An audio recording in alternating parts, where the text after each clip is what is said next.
1 month later. Isabella, anak, kakain na! Sigaw ng kanyang ina mula sa labas ng kanyang kwarto. Opo, Nay, lalabas na po. She yelled back. Tinatamad na bumangon siya at umupo sa gilid ng kama. 1 buwan na rin ang nakalipas mula nang umuwi siya dito sa probinsya nila. Galing Boracay. Hindi na rin niya nagawang personal na magpaalam sa mga kaibigan niya, lalong-lalo na kay Elton. Tumawag ito sa kanya nang malamang umalis na siya. Pinagalitan siya nito, pero naintindihan naman siya nito. Sinabi rin nito na nasabi na nito kay Malu ang tunay nitong pagkatao. At si Grant, wala na siyang balita dito, pero ang puso niya ay lihim na umaasa na sana isang araw bigla na lang itong sumulpot sa harapan niya. Ipinilig niya ang ulo. Malabong mangyari ang iniisip niya. Siguro natahimik na rin ang buhay nito pag alis niya. Nagulat man ang kanyang mga magulang sa pagdating niya. Hindi na nagtanong pa ang mga ito at nirespeto ang pananahimik niya. At kahit magkalayo na sila ni Grant, may naiwan naman itong munting alaala sa kanya. Nakalabas na siya ng kanyang kwarto nang marinig niyang galit na tinig ng kanyang ama na animoy may kaaway sa labas ng bahay nila. Ate! Humahangos na tura ni Ariel sa kanya. Oh, bakit? Kunot nung tanong niya dito. Si Kuya Grant po. Nasa labas. Agad nagsimulang kumabog ang kanyang dibdib pagkarinig sa pangalan ng lalaking kanyang pinakamamahal. Ate, bilisan mo at baka mataga na siya ni tatay. Pukaw nito sa kanya. Ha? Gulat na bulalas niya bago mabilis na tumakbo palabas ng bahay. Umalis ka na kung ayaw mong pagpira-pirasuin ko yung katawan mo. Galit na tura ng kanyang tatay na itinihaya ang tabak nito. Habang awat naman ito ng nanay niya at ni Arya na kapatid niya, dumako naman ang tingin niya sa lalaking hindi niya akalaing makikita pa. Kampanting nakatayo sa harap ng tatay niya. Hindi mo man lang kakikitaan ng takot. Pagkakita dito halos gusto na niyang tumakbo. Palapit dito at yakapin ito ng maigpit pero pinigilan niya ang sarili. Gusto ko pong makausap si Isabella, tay, at hindi ako alis hanggat hindi ko siya kasama. Isabella, tawag ni Grant. Halika na, Greg, hayaan mong makapag-usap ang mga bata. Anang kanyang ina na hinila ang kanyang tatay papasok ng bahay. Tay, sige na ho, ako na po ang bahala dito, anya. Hindi pa tayo tapos, lalaki ka, tura ng kanyang tatay bago padabog na pumasok sa loob ng kanilang bahay. Kasunod nito ang kanyang ina at kapatid. Bago tuluyang pumasok sa loob ng bahay, tinapik siya ng kanyang ina sa balikat. Agad lumapit sa kanya si Grant at maigpit siyang niyakap. I miss you so much, Isabella. Anito habang yakap siya ng maigpit. Hindi agad siya makakilos. Hindi niya alam kung tutugunin niyang yakap nito o itutulak ito palayo sa kanya at pinili niya ang huli.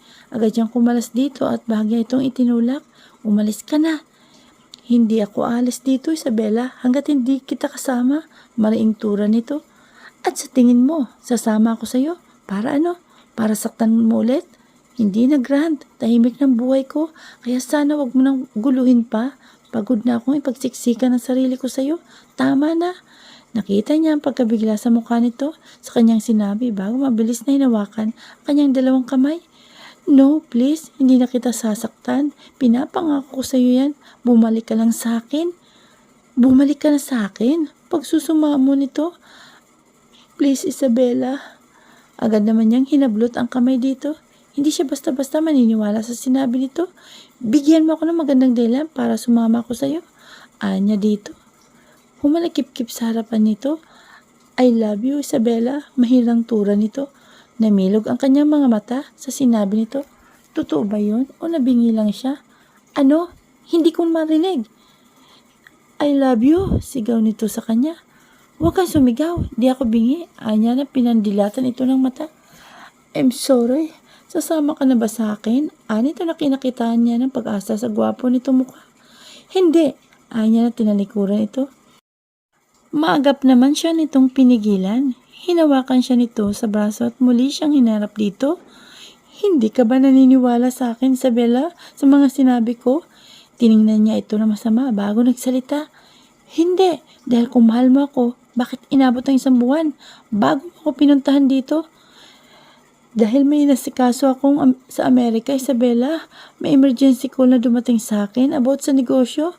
Kung iiwanan ko yun o hindi ko asikasuhin, kailangan kong asikasuhin muna bago ang lahat. Oh, tingnan mo, mas mahalaga pa sa yung negosyo mo kaysa sa akin. Tapos sasabihin mo, mahal mo ako. Kala mo ganun-ganun lang kadali yun? Paniwalaan? Hindi naman sa ganun, Isabela. Gusto ko sana wala akong maiwang problema bago kita sundan dito. Hindi pa rin ako naniniwala. Pagmamatigas niya. Ano bang gusto mong gawin ko para maniwala ka? Please naman, Isabela. Hindi mo alam kung anong hirap ang pinagdaanan ko. Nang mawala ka, malakas sasabi nito sa kanya. Oh, tingnan mo, sinisigawan mo na naman ako.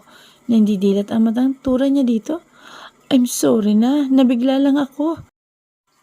Sorry ka ng sorry. Gusto mo talaga na maniwala ko na mahal mo ako? Yes, please. Anong kailangan kong gawin, Isabela?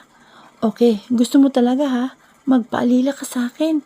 Gagawin kitang alila katulad ng ginawa mo sa akin. Matigas na tura niya dito. What? Bulalas nito. Ayaw mo? Nataas ang kilay niya ditong tanong. Bumunting hininga ito bago bagsak ang balikat na tumitig sa kanya. Okay, I'll do it. Tura nito. Lihim naman siyang sumaya. Sige, Grant. Ikaw naman ang pahirapan ko ngayon. Paghihirapan mo muling makuha ang pagmamahal ko. Ate, hindi ka ba naawa kay Kuya Grant? Tingnan mo hirap na mag-araro sa palayan. Ani ni Ariel. Nasa ilalim sila ng malaking puno na mangga sa gitna ng bukid. May malaking lamesang nakapalibot sa puno at doon nila ipinatong ang dala nilang pananghalian para sa kanyang tatay at kay Grant. Hindi, hayaan mo siya. Kulang pa yan sa sama ng loob na binigay niya sa akin. Anya, kawawa naman si Kuya Hindi siya sanay sa gawain ganyan, ate. Tingnan mo nga nakabaon sa putik ang kanyang magagandang paa. Nakalabing tura nito habang nakatanaw kay Grant. Hindi siya naawa dito. Gusto nga niyang matawa sa itsura nito. Nakasuot ito ng pantalon na nakatupi hanggang sa tuhod nito. Nakasuot din ito ng lumang jacket ng kanyang tatay. Pero kahit gano'n ang suot nito, hindi pa rin maikailang ang kinitong kakisigan at kagapuhan. Naalala niya pa ang pag-usap nila na nakarang araw. Hindi ito nagdalawang isip na gawin ang gusto niya mangyari para mapaniwala siyang totoo ang mga sinasabi nito at naniniwala naman siya doon. Kaya lang gusto muna niya itong pahirapan katulad ng pagpapahirap na ginawa nito sa kanya noon. At may isang bagay pa siyang hindi nasasabi dito. Yun ay ang kanyang pagdadalang tao. Kung gusto mo, palit kayo ng sitwasyon. Kay ikaw ang mag-aararo ng bukid at siyang uupo dito. Anya niya sa kapatid. Nako, hindi Kayang-kaya pala yun ni Kuya Grant ate Tingnan mo kahit puti ka na ay gwapong-gwapo pa rin. Napatawa siya sa tinura ng kapatid. Sige na, tawagin mo na sila para makakain na ng tanghalian. Tura niya dito. Sige ate. Kuya Grant, itay, kakain na. Sigaw nito. Agad naman tumingin sa gawin nila mga ito. Kumaway si Grant sa kanila bago umahon sa putikan. Umakyat ito sa pilapil para makalapit sa kanila. Pero bago pa ito makailang hakbang, bigla itong nadulas. Erg! Malakas ang sigaw nito bago bumagsak ang puwit nito sa putikan. Pareho silang napabunghalit ang tawa ni Ariel. Tinulungan itong makatayo ng kanilang tatay at inakay papunta sa kinaruroonan nila. Iiling-iling naman si Grant. Nasaktan na nga ako. Natawa pa kayo. Nagtatampong tura ni Grant nang makalapit sa kanila. Ito kasing si ate kuya. Unang tumawa Hindi ikaw kaya? Tugon niya dito. O siya, tama na yan. At ang tayo makakain na. Tura ng kanyang tatay.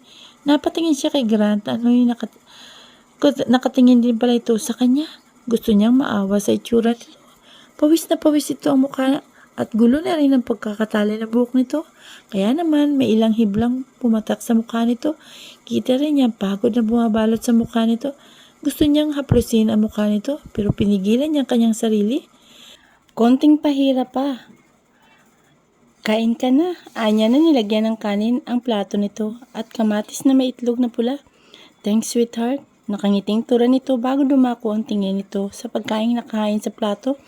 Kita niya ang pagngiwi nito. Ayaw mo ng ulam? Nakataas ang kilay na tanong niya. Napipilitan naman itong umiti bago umiling. Gusto ko, ang sarap nga ani eh. Na bagay ito sinimulang kainin. Nakaramdam naman siya ng saya. Talagang pinapatunayan nito sa kanya na talagang mahal siya nito. Hindi na siguro nito patatagalin ang pagpapahirap dito. Babaliin na niya ang unang desisyon.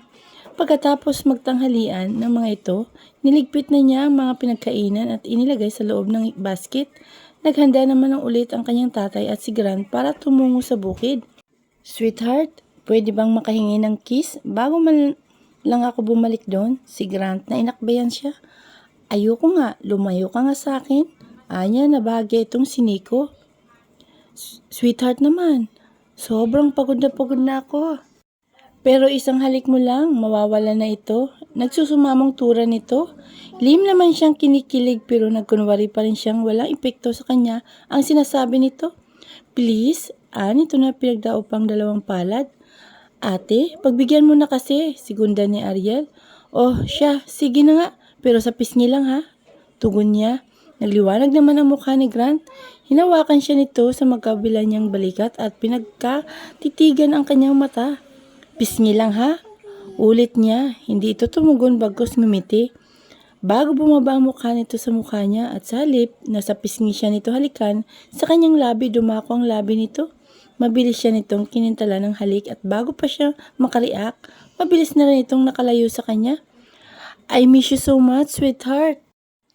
I miss you so much. I love you. Malakas na tura nito bago nagtatakbo patungong bukid at sa pangalawang pagkakataon, muntik na naman itong madulas at isang malapad na ngiti ang nakaguhit sa kanyang labi habang nakatanaw dito. Anak, hindi mo ba sasabihin kay Grant na nagdadalang tao ka? Tanong ng kanyang ina. Nakaupo siya sa maliit na terrace ng kanilang bahay habang nakatanaw siya kay Grant na nagsisibak na naman ng kahoy. Sa tingin ko naman ay talagang mahal ka ng batang yan. Tingnan mo nga, kahit lumalaking may gintong kutsara sa bibig, ginagawa lahat ng gusto mo. Pinag-araro mo na at pinagtatanim mo ng palay sa bukid at ngayon naman pinagsisibak mo ng kahoy. Nakakaawang bata, umiiling na tura nito. Huwag po kayong mag-alala, Nay. Sasabihin ko rin naman sa kanya. Ikaw ang bahala. Siya, sige. At magluluto muna ako ng hapunan. Anito na, pumasok na sa loob ng bahay.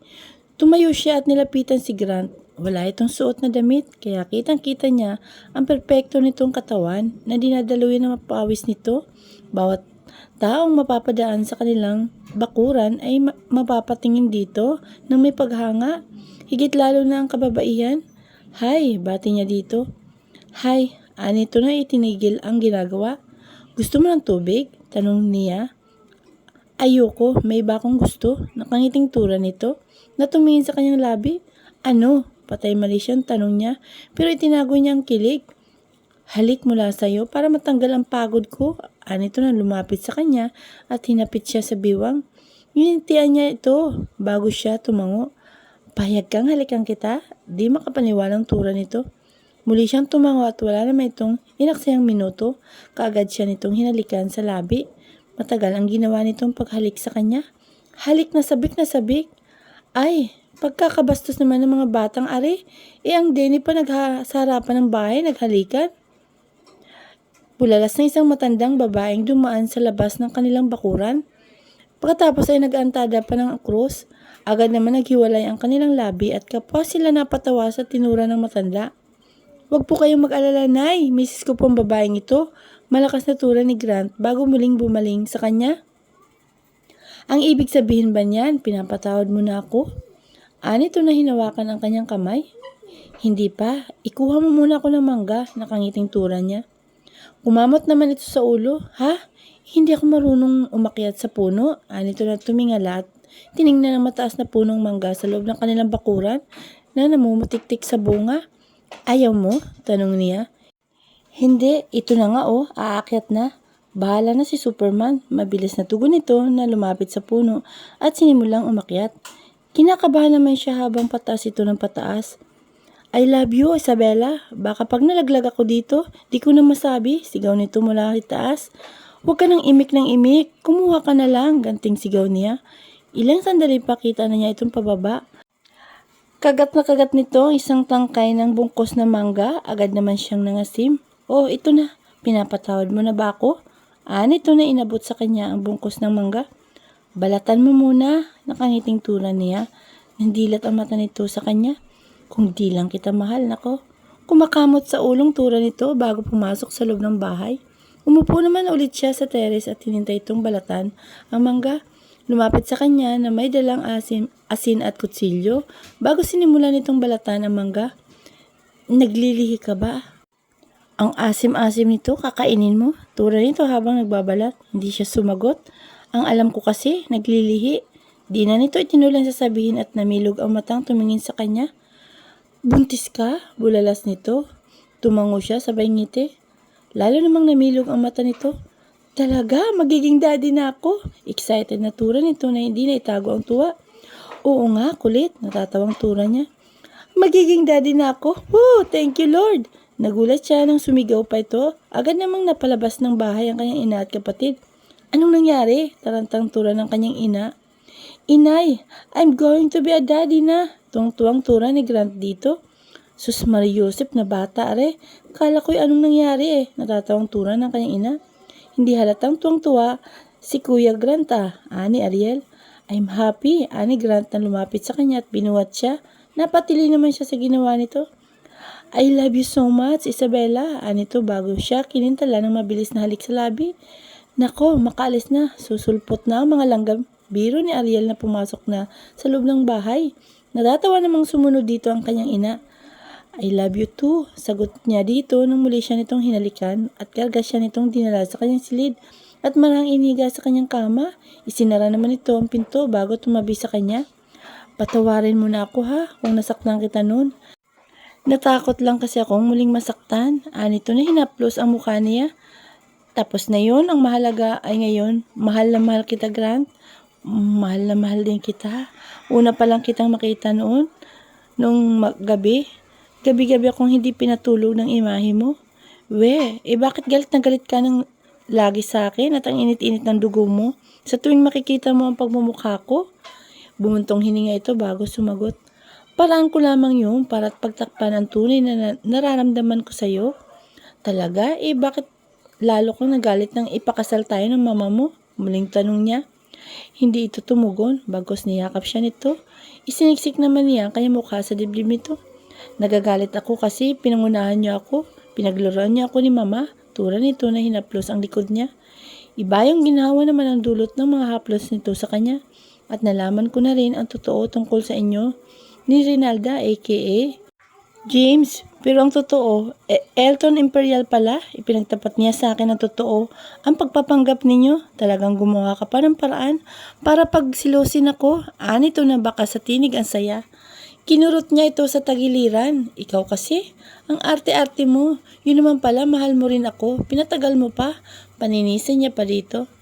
I'm sorry. Bulong nito sa may punong tenga niya. Siya nga pala, may gusto akong itanong. Anya na tumunghay at tinitigan ang maganda nitong mukha. Anong meron dun sa kwartong pinagbili ni Senyora Eliza na wag namin pasukin noon? Yun ba? Yun ba yun? Nakalagay ang mga lumang pictures namin ni Angela. At yung wedding gown na susutin sana niya sa kasal namin, nanimubugho naman siya sa sinabi nito, kaya agad niya itong tinalikuran. Talagang kahit wala ng babae, may silid pa rin nakalaan para sa mga alaala nito. Niyakap naman siya ni Grant at hinila ang katawan niya. Palapit sa katawan nito, dumikit ang likod niya sa dibdib nito. Wala ka nang dapat ipagselos. Ipinatanggal ko na yun, lahat. Yung mga pictures ni Angela, ipinadala ko na sa pamilya niya. Pati yung wedding gown. Kung gusto mo, gawin na lang natin yung nursery room para kay baby yun. Anito at hinaplos ang plat pa niyang puson. Muli siyang humarap dito na namumuo ang luha sa kanyang mata. Mahal na mahal kita Grant, naiyak na tura niya. Mas mahal na mahal kita, Isabella. At simula ngayon, ayokong makikita kitang umiiyak. Anito bago naglapat ang kanilang mga labi. Hindi niya maipaliwanag ang sayang kanyang nadarama. Nagbunga na ang kanyang pinaghirapan. At ang kanyang pagtitiis, magiging masaya na sila ni Grant habang buhay at madadagdagan pa sila pag isinilang na niya sa mundo ang kanilang magiging anak, kaya wala na siyang mahiling pa. Nagwawagi talagang pag-ibig at hindi nagpapatalo kahit anong pagsubok ang pumigil sa pagmamahala ng dalawang tao. Judith na ng kanyang panganganak na Isabela, bumangon siya mula sa pagkakahiga sa tabi ni Grant. Hindi siya makatulog, sumasakit na rin ang kanyang tiyan. Hinilot niyang mabibilog na tiyan niya, 9 months na siyang buntis at sinadya niyang hindi siya magpa-ultrasound para surprise ang paglabas ni baby. Pero piping dalangin niya ay babaeng gusto naman ni Grant ay lalaki. Napaigtad siya nang gumuhit ang kakaibang sakit sa kanyang balakang. Manganganak na yata siya. Ah, Grant, sigaw niya sa natutulog na asawa. Nagulat naman ito at agad-agad na bumangon. Manganganak na yata ako, niya na sa pusa po ang balakang niya. Ha, talaga? Tuwang-tuwang tura nito na lumapit sa kanya at hinalikan siya. Bilis naman, mamaya ka na, maglambing, dalhin mo na ako sa ospital. Sigaw niya pa dito. Oo babe, calm down, okay, relax. Nito na inalalayan siya. Paglabas nila ng kwarto, nagulat siya. Binang bigla itong sumigaw. Ma, manganganak na si Isabela. Sigaw nito na nag-echo sa loob ng mansyon. Baka sa boses nito ang pagkataranta. Calm down daw ha, pero ito naman ang natataranta pala. Bakit sumigaw ka pa? Makakasturbo ka. Anya sabay batok dito. Ouch! Gusto ko lang naman na malaman nilang manganganak ka na. Agad naman bumukas ang pinto ng kwarto ni Senyora Eliza at natarantang lumapit ito sa kanila. Siya nga, manganganak ka na. Namimilog ang matang tura nito. Muli siyang napaigtad ng muling gumuhit ang sakit sa balakang niya. Dalhin niyo na ako sa ospital. Nakangiwang tura niya. Oo, sweetheart. Anya Grant na binuhat na siya pababa ng hagdan. Kahit ang mga kasambahay nila ay gising na rin. Kita ang kaba at tuwa sa mga mukha nito. Oo, sweetheart, ani Grant na binuhat na siya pababa ng hagdan. Mag-ingat siyang inupo ni Grant sa passenger seat. Ikinabit nito ang kanyang seatbelt. Pagkatapos, pumasok na rin sa loob ng sasakyan si Senyora Eliza. Pumuesto sa driver seat si Grant at mabilis na pinatakbo ang sasakyan. Pagdating nila sa ospital, agad silang inasikaso ng mga nurse at dinala siya sa delivery room. Mahigpit ang hawak niya sa kamay ni Grant. Sobrang sakit na ng balakang niya at puson. I love you, sweetheart. Kaya mo yan. I love you. Anito sa kanya na mahigpit ang hawak sa kanyang kamay. Bulubulutong na rin ang pawis sa kanyang noo para siyang mapuputulan ng hininga sa tuwing hilab ang kanyang tiyan. Kung kanina kita niyang nakangiti pa si Grant. Ngayon, sobrang pag-aalala lang nakikita niya sa mukha nito. 3 nurse ang nakapalibot sa kanya at 1 doktor. Okay, Posh. Anang doktora sa kanya. Huminga siya ng malalim bago malakas na umiri. Lalo namang humigpit ang hawak ni Grant sa kamay niya. I love you, sweetheart. Bulong nito sa may tenga niya at mga salitang iyon ang lalong nagpalakas ng kanyang loob. Muli siyang umiri at kasabay noon ang pag-iyak ng munting sanggol. Pabaligtad itong itinaas ng doktora sa harap nila. It's a boy, deklara nito. Nagliwanag ang mukha ni Grant at mabilis siyang kinintala ng halik. Humihingal lang umiti siya dito, pero agad ding napangiwi nang muli nang humilab ang kanyang tiyan. What's wrong? Nag-aalalang tanong ni Grant. Parang may lalabas pa. Nangangapos ang hiningang turan ng doktora. Nagulat ito at ganun din ang doktora. Okay, sige, umiri ka. Umiri ka ulit, anang doktor at ganun ang ginawa niya at muli nilang narinig ang isa pang iyak ng baby. Pero hindi pa pala natatapos ang lahat. Muling humilab na naman ang kanyang tiyan, kaya muli siyang umiri at sa pangatlong pagkakataon, lumabas ang pangatlong nilang anak. Isabela, triplets ang anak natin. Masayang tura ni Grant na hinalikan siya sa noo. Tumango naman siya at nginitian ito bago siya nawala ng malay. Grant point of view, hindi niya maipaliwanag ang kanyang sayang nararamdaman. Nadarama lalo ng magiging masaya ang pagsasama nila ni Isabela. Dahil sa pagdating ng munting anghel sa kanila, hindi nila akalain na sa isang iglap, 3 na agad ang kanilang anak, 2 boys and 1 girl, isang napakalaki at napakagandang regalo mula sa Panginoon. Idagdag pa ang kanyang napakaganda niyang asawa. Nakangiting pinagmamasdan ang natutulog niya asawa at hindi siya nagkamaling buksan muli ang kanyang puso para rito. Mahal na mahal niya ito at habang buhay niya itong mamahalin. Hinaplos niya ang makinis at maganda nitong mukha. Tulog na tulog ito dahil sa sobra nitong pagod sa panganganak. Bumukas ang pinto at pumasok ang kanyang mama. Kasunod ang nurse at si Malu na dalang kanilang cute na anak. Tingnan mo, Grant, oh, kamukhang kamukha mo si baby. Ang kanyang ina habang karga-karga ang isa sa triplets. Inabot sa kanya ng nurse ang kanyang baby girl. Kinarga niya ito at napangiti siya. Kamukhang kamukha ito ni Isabella. Nakuha nito ang matangos at mahabang pilik mata ni Isabella at ang makipot na labi. Tulog na tulog ito sa kanyang bisig. Hinalikan niya ito sa noo at ganoon din ang kanyang dalawa pang anak. Punong-puno ang kaligayahan sa kanyang dibdib. Pero hindi maalis ang kanyang kaba hanggat hindi gumigising si Isabella.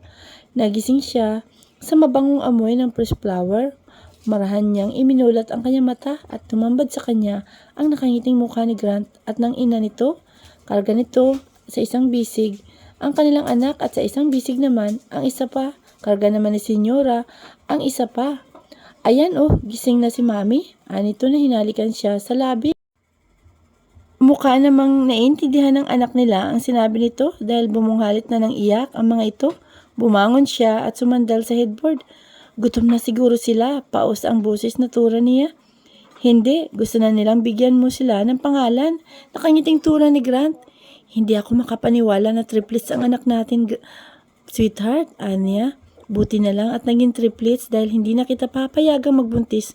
At sa nakikita kong hirap mo sa panganganak, ayoko na. Natatakot na ako. Madamdaming tura ni Grant. Masayang masaya ako at nauwi sa maganda ang mga plano ko at nagkaroon ako ng 3 cute na apo. Nakangiting tura ni Senyora Eliza na hinalikan sa noo ang kanilang baby boy. Maya-maya ay pumasok ang nurse. Ma'am, sir, kunin ko na po ang pangalan ng triplets. Nakangiting tura nito. Nagkatinginan sila ni Grant bago siya nagsalita. Muli siyang hinalikan nito. Kinuha niya ang isa sa triplet sa bisig ni Grant. At pinangalan at binigay na niya nga ang pangalan ng 3 triplets. Beautiful names. Bagay na bagay sa kanila, ani Grant. Good Lord, gising ka na Isabella. Bungad ni Malu kasama nito si Brian na nakahawak sa bewang nito. Tumaas ang kilay niya pagkakita sa ayos ng dalawa. Mukha namang nahulaan itong iniisip niya. Kami na, nahihiyang tura ni Malu. Parang nahihiya ka. Ikinakahiya mo ba ako? Kunwaring nagtatampong tura ni Brian. Tumigil ka nga diyan, sita dito ni Malu. Napangiti siya, masaya siya para sa dalawa. Nahanap na rin ito ang kaligayahan sa isa't isa at nakaramdam naman siya ng lungkot.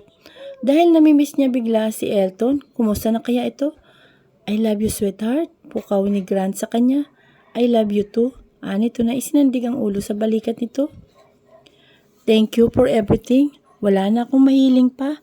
Masayang tura ni Grant sa kanya. Ako man, sagot niya. Mukha namang nainggit sa sweetness nila ang kanilang triplets dahil sabay-sabay na umiyak ang mga ito. Nagkatinginan silang lahat at sabay-sabay na nagtawanan. Napuno ng masayang tawanan ang loob ng hospital room na yun.